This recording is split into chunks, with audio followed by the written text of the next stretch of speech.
नमस्कार साथियों, कैसे हैं आप लोग। उम्मीद है सही होंगे और बोर्ड की तैयारी अच्छे से चल रही होगी। मेरा नाम है अभिनय शर्मा। काले मेघा पानी दे ये कहानी लिखी है धर्मवीर भारती जी ने। इलाहाबाद में जन्मे 1926 में। इस कहानी के माध्यम से इन्होंने अपने बचपन के दिनों पर प्रकाश डाला है और बताने की कोशिश की है कि कैसे लोग अंधविश्वासों के चक्कर में फंस के अपनी बहुत सारी बहुमूल्य चीज़ों को, बहुत सारी प्रीशियस चीज़ों को जो उनको बचा कर रखा है, ऐसे ही बहा देते हैं, ख़त्म कर देते हैं, गायब कर देते एक तरह से। इसके अलावा उन्होंने सरकार पे भी तंज कसा कि कैसे वो बहुत सारी योजनाएं बनाते हैं, बजट पास करते हैं, लेकिन गरीबों तक कुछ नहीं पहुंचता है। बिल्कुल वैसे ही जैसे बादल बरसते हैं, खेत सूखे की सूखे ही रह जाते हैं, बैल प्यासा रह जाता है और मटकियां जो थी गंगरी होती हैं वो खाली रह जाती हैं। तो शुरू करते हैं। उन लोगों के दो नाम थे, इंद्रसेना या मेढक मंडली। टोटल मिलाकर इनके गांव में कुछ लड़के ग्रुप बनाकर निकलते थे। जब पानी बरसात नहीं होती थी तो लोग उनके ऊपर पानी डाला करते थे। तो जो लोग इस मंडली को पसंद करते थे वो इसको इंद्रसेना कहते थे और जो लोग इसको पसंद नहीं करते थे वो मेढक मंडली कहते थे। बिल्कुल एक दूसरे के विपरीत जो लोग उनके नग्न स्वरूप शरीर, उनकी उछल कूद, उनके शोर शराबे और उनके कारण गली में होने वाली कीचड़ कानों से चिढ़ते थे, वे उन्हें मेढक मंडली किया कर कहा करते थे। तो हमने पहले ही इसका जिक्र कर दिया है कि बच्चे निकला करते थे जब कोई काम नहीं बनता था तो बच्चे के मैया पानी दे जिससे कि बारिश हो, तो उनको मेढक मंडली कहा करते थे। उनकी अगवानी गलियों से होती थी। वे होते थे 10-12 वर्ष से लेकर 16-18 वर्ष के लड़के। सांवला नंगा बदन, सिर्फ एक जांघिया या फिर कभी कभी सिर्फ लंगोटी। एक जगह इकट्ठे होते थे। पहला जयकारा लगता था, बोल गंगा मैया की जय।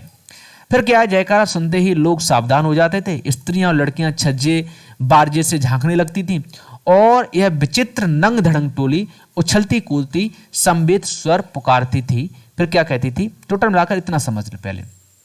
ये जो लड़कों की टोलियां हुआ करती थी वो 10-12 वर्ष से लेकर 16-18 वर्ष के लड़के हुआ करते थे। तो ये बोलते थे कि बोल गंगा मैया की जय और फिर गांव में घुसते हुए जाते थे।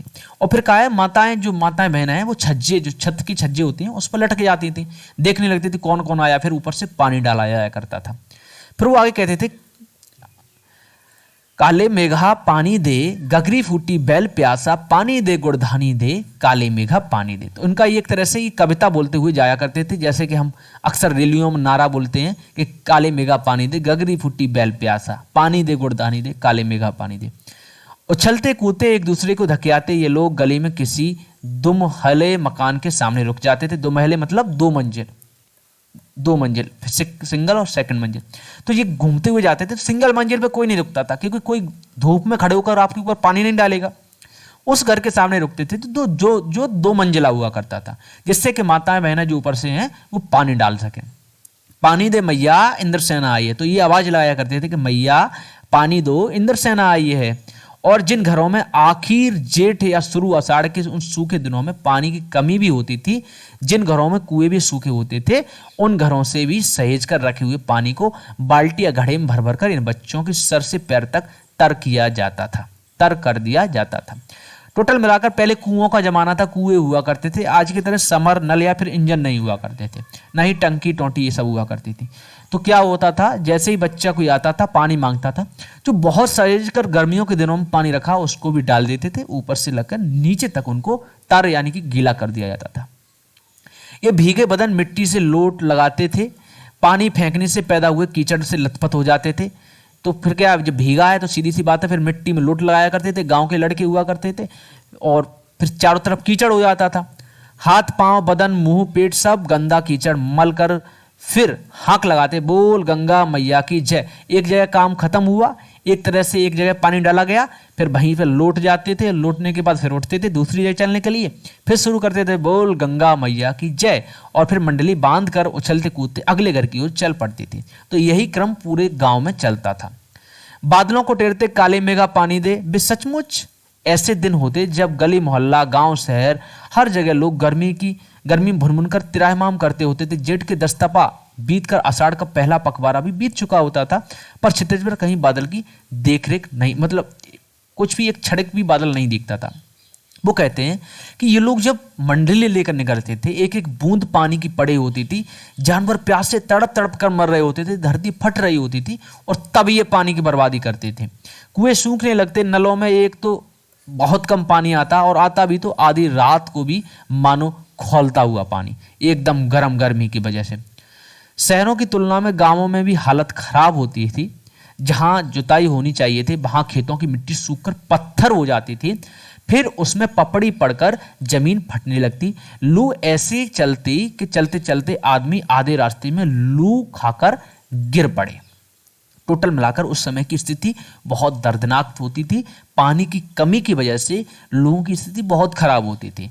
मतलब जुताई की जगह पर क्या है, सूखे पत्थर बन जाते थे। पानी नहीं बरसेगा तो इंजन समर नहीं हुआ करती थी, पानी से ही सारी फसल हुआ करती थी, तो पत्थर बन जाती थी सूख सूख कर। जुताई पुताई कुछ नहीं होती थी कि आज इतनी लू मतलब लपट चला करती थी, तो जिससे कि आदमी भी बेहोश होकर गिर पड़े। ढोर डंगर प्यास के मारे मरने लगते। ढोर डंगर मतलब पशु जानवर जो थे, लेकिन बारिश का कहीं नाम निशान नहीं। ऐसे में पूजा पाठ कथा विधान सब करके लोग जब हार जाते थे, तब अंतिम रूप में निकलती ये इंद्र सेना। मतलब तब क्या था, ऐसे ही इंद्रदेव को प्रसन्न करने के लिए पूजा पाठ सब कुछ हुआ करता था, लेकिन सब कुछ होने के बाद भी जब बारिश नहीं होती थी, तब ये इंद्र सेना निकला करती थी। वर्षा के बादलों के स्वामी हैं इंद्र, और इंद्र की सेना टोली बांधकर कीचड़ में लत पर निकलती, पुकारते हुए मेघों को, पानी मांगते हुए प्यासे गलों से सूखे खेतों के लिए। पानी की आशा पर जैसे सारा जीवन आकर टिक गया हो। बस एक बात मेरे समझ में नहीं आती थी कि जब चारों ओर पानी की इतनी कमी है, तो लोग घर में इतनी कठिनाई से इकट्ठा करके रखा हुआ पानी बाल्टी भर भर कर इन पर क्यों फेंकते हैं। अब ये मुख्य बात निकल कर आई है, पानी की बहुत कमी होती थी, और इस समय इंद्र सेना जो पानी मांगती थी, जो बच्चों की मंडली जो पानी मांगती थी, वो जायज थी कहीं तक। लेकिन समस्या कहाँ थी? समस्या सबसे बड़ी बात ये थी कि जब इतनी समस्या से सहेज कर पानी रखा है घरों में, फिर भी ये लोग ऐसे अनावश्यक क्यों बहा रहे हैं। कैसी निर्मम बर्बादी है पानी की। वो कहते हैं कि पानी की कैसी निर्मम बर्बादी है देश। अब ये देखो, एक दृश्य दिखाया भी गया है, पानी डालते हुए स्त्रियां और बालिकाएं। देश की कितनी क्षति होती है इस तरह के अंधविश्वासों से। कौन कहता है कि इन्हें इंद्र की सेना, अगर इंद्र महाराज से ये पानी दिलवा सकते तो खुद अपने लिए पानी क्यों नहीं मांग लेते हैं। तो वो तर्क दे रहे हैं कि कौन कहता है यार ये इंद्र की सेना है, ये खुद तक के लिए पानी ले नहीं पाते हैं, हम लोगों पर पानी मांगते हैं, घरों के पास रुक कर आके पानी मांगते हैं। ये इंद्र सेना किस बात की है? ये इंद्र सेना कुछ नहीं है, ढकोसला है। क्यों मोहल्ले भर का पानी नष्ट करवाते घूमते हैं? नहीं, ये सब पाखंड है, अंधविश्वास है। ऐसे ही अंधविश्वासों के कारण हम अंग्रेजों से पिछड़ गए और गुलाम बन गए। तो कहीं ना कहीं ये बात तार्किक भी है और सही भी है, लेकिन गांव के कस्टम्स एंड रिचुअल्स जो हैं उनके आगे ये सब कुछ फेल चलता था उनका, और वो छोटे भी थे। मैं असल में था तो इन्हीं मेढक मंडली बालों की उम्र का, यानी कि इनकी उम्र भी उस समय लगभग 12 वर्ष से लेकर 18 वर्ष के बीच में रही होगी। पर कुछ तो बचपन के आर्य समाजी संस्कार थे, और एक कुमार सुधार सभा कायम हुई थी, उसका उपमंत्री भी बना दिया गया था। सो समाज सुधार का जोश कुछ ज़्यादा ही था। उस समय क्या था, आर्य समाज कुछ गांवों में बच्चों को सुधार के लिए कुमार सभा, यानी कि लड़के जो हुआ करते थे नई उम्र की, कुमार सभा मतलब कुमार सुधार सभा कायम की जाती थी, तो उनका उपमंत्री बना दिया। अब भाई पद मिल गया तो गर्मजोशी भी थी, एकदम जोश भी था, पूरा समाज सुधारते फिर रहे थे। अंधविश्वासों के खिलाफ तो एकदम तर्कस में तीर रखकर घूमता था। तो ये अपने बारे में बताते हैं कि मैं एकदम स्ट्रिक्ट था, और अंधविश्वास देते उनके खिलाफ तो मैं तर्कस में तीर, यानी जहां अंधविश्वास देखा वहीं तुरंत टोक दिया। मगर मुश्किल यह थी कि मुझे अपने बचपन में जिनसे सबसे ज़्यादा प्यार मिला वो थी जीजी। अब कहानी एक नया रुख पकड़ रही है। तो एक महिला थी जो इनकी माँ से ज़्यादा उम्र की थी, बड़ी बूढ़ी महिला थी, तो वो बहुत प्यार करती थी, इनको बहुत अच्छे से रखती थी। यूँ मेरी रिश्ते में कोई नहीं थी, उम्र में मेरी माँ से भी बड़ी थी, पर अपने लड़के बहू सबको छोड़कर उनके प्राण मुझ ही में बसते थे। और वे थी उन तमाम रीति रिवाजों, 3 त्योहारों, पूजा अनुष्ठानों के खान पान जिन्हें सुधार सभा का मंत्री अंधविश्वास कहता था। तो जो जीजी थी वो इन सबको बहुत अच्छे से मानती थी, जैसे पूजा पाठ करना और ये क्या नाम पानी डालना। उनको ऐसा लगता था कि वास्तव में पूजा पाठ करने से ये सब कुछ हो जाता है। और इधर जो लेखक थे वो अंधविश्वासों के खिलाफ एकदम क्या है, बिल्कुल खिलाफ रहते थे, अपोजिट, यानी कि एक दूसरे की कभी बनती नहीं थी एक तरह से, बट एक दूसरे से बहुत प्रेम था और उन्हें जड़ से उखाड़ फेंकना चाहता था। पर मुश्किल यह थी कि उनका कोई पूजा विधान, कोई तीज त्योहार अनुष्ठान मेरे बिना पूरा नहीं हो सकता था। तो भाई जिसको बहुत ज़्यादा प्यार लाड़ प्यार करती थी तो जरूर जब कोई पूजा अनुष्ठान जो भी होता था तो उनको जरूर बुलाती थी।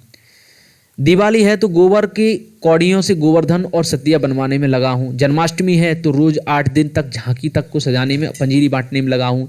तो उनको काम देती रहती थी। जब वो काम देती थी, जैसे दिवाली आई तो वो गोबर से पहले बनाया जाता है ना, उसको बनाते रहते थे। जन्माष्टमी भगवान श्री कृष्ण का त्योहार है, उस समय पंजीरी बांटते रहा करते थे। हर छठ है तो छोटी रंगील कुलियों में भूजा भूजा भर रहा हूँ, किसी में भुना चना, किसी में भुनी मटर, किसी में भुने अरवा चावल, किसी में भुना गेहूँ। जी ये सब मेरे हाथों से कराती थी ताकि उनका पुण्य मुझे मिल सके, केवल मुझे। टोटल मिलाकर क्या था, ये तो अंधविश्वासों के बहुत खिलाफ थे, लेकिन ये जो इनकी जीजी थी, जो माँ से भी बढ़कर थी, बहुत प्यार करती थी, ये इन्हीं पर सारा का सारा काम करवाया करती थी, इन्हीं के हाथों से सारा काम करवाने की कोशिश करती थी ताकि जो पुण्य है सब कुछ इन्हीं को मिले। तो ये कहानी की शुरुआत है। उम्मीद है ये पसंद आई होगी। आगे की कहानी तभी कंटिन्यू करूँगा। पहले आप ये लोग बताइए कैसी कहानी रही है। तो उम्मीद है आपको ज़रूर पसंद आई होगी। पोइम वगैरह सारी पढ़ने के लिए हमारा चैनल जरूर ज्वाइन कर लीजिए। इसी के साथ साथ थैंक यू।